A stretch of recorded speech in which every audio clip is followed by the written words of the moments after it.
నమస్కారం ఘంటారావానికి స్వాగతం. ముందుగా ప్రధాన అంశాలు. రైతులకు కంటి మీద కునుకు లేకుండా చేస్తున్న వడగండ్లు. చేతికందిన పంట నేలపాలవుతోందని అన్నదాత తీవ్ర ఆవేదన.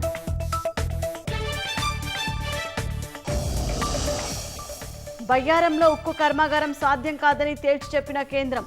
ప్రైవేటు సంస్థతో కలిసి రాష్ట్రమే ఏర్పాటు చేసుకోవాలని సూచన. పాత వాహనాలకు హై సెక్యూరిటీ నంబర్ ప్లేట్ తప్పనిసరి. సెప్టెంబర్ 30లోగా బిగించుకోవాలన్న రవాణా శాఖ.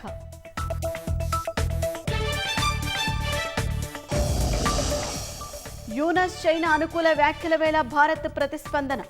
బంగ్లాదేశ్కు ట్రాన్స్షిప్మెంట్ సౌకర్యం రద్దు చేస్తూ నిర్ణయం.